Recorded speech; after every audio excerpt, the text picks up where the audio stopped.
ಇದು ಮಾತಾಡಿದ್ರೆ ಸಿನಿಮಾ ಗೆಲ್ಲುತ್ತೆ. ಇವಾಗ ಏನೋ ಹೀರೋ ಗೆಲ್ಲಬೇಕು ಅನ್ನೋದಲ್ಲ, ಇಡೀ ಕಂಟೆಂಟ್ ಚೆನ್ನಾಗಿದೆ ಅಂತ ಯಾವಾಗ ಮಾತಾಡ್ತಾರೆ ಅವಾಗ ಸಿನಿಮಾ ಗೆಲ್ಲುತ್ತೆ. ನಾವು ಈ ಸಿನಿಮಾ ಪ್ಲಾನ್ ಮಾಡಿದಾಗ ಅನ್ಕೊಂಡಿದ್ದೆ ಅದು ಕಂಟೆಂಟ್ ಸ್ಟ್ರಾಂಗ್ ಆಗಿದೆ, ಇದು ಕಂಟೆಂಟ್ ಬಗ್ಗೆ ಮಾತಾಡ್ತಾರೆ ಜನ ಅಂತ.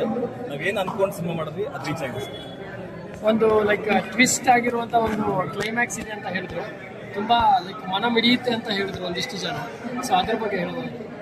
ಈಗ ನಾನು ಸಿನಿಮಾದಲ್ಲಿ ನಾನು ಹೋಗಿದ್ದೀನಿ ಸರ್, ಅಂದರೆ ಕತೆ ಬರೆಯೋದ್ರಿಂದ ಹಿಡ್ಕೊಂಡು ಅಲ್ಲಿಂದ ಸಿನಿಮಾ ಮುಗಿಸಿ ಡಬ್ಬಿಂಗ್ ಮಾಡಿ ಆ್ಯಕ್ಟ್ ಮಾಡಿ ಎಲ್ಲ ಮಾಡಿದ್ದೀನಿ. ಇವತ್ತು ನಾನು ನೋಡಿದಾಗ ನಾನು ಸಿನಿಮಾದಲ್ಲಿ ನಾನೇ ಆ್ಯಕ್ಟ್ ಮಾಡಿರೋದು, ನಾನೇ ಇರೋದು ಕ್ಲೈಮ್ಯಾಕ್ಸಲ್ಲಿ. ಬಟ್ ಅದು ನೋಡಿ ನಾನೇ ಆಗ್ತದೆ, ಅದು ತುಂಬ ರೇರ್ ಸರ್. ನಾವು ಆ್ಯಕ್ಟ್ ಮಾಡಿ ನಾವೇ ಹೇಳೋದಿಲ್ಲ, ತುಂಬ ರೇರು. ಆಡಿಯನ್ಸ್ ಹೇಳ್ತಾ ಇದ್ರೆ ಈಗ ನಂಗೆ ಬಂತು. ಸೊ ಅದು ತುಂಬ ಸ್ಟ್ರಾಂಗ್ ಆಗಿದೆ ಅಂತ ನಂಗೆ ಅದರಿಂದ ಗೊತ್ತಾಗಿದೆ.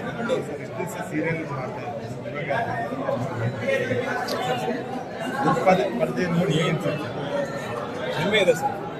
ಇಷ್ಟು ವರ್ಷ ಸ್ಟ್ರಗಲ್ ಏನಾಯ್ತು, 16 ವರ್ಷ ನಾವು ಕಲಿಸ್ಕೊಂಡು ದೊಡ್ಡ ಸ್ಥಳದಲ್ಲಿ ಬರಬೇಕು, ಈ ಥರ ಒಂದು ಗಾಂಧಿನಗರ ಕಟೌಟ್ ಇರಬೇಕು ಅಂತೆಲ್ಲ ಆಸೆ ಪಟ್ಟಿದ್ವಿ.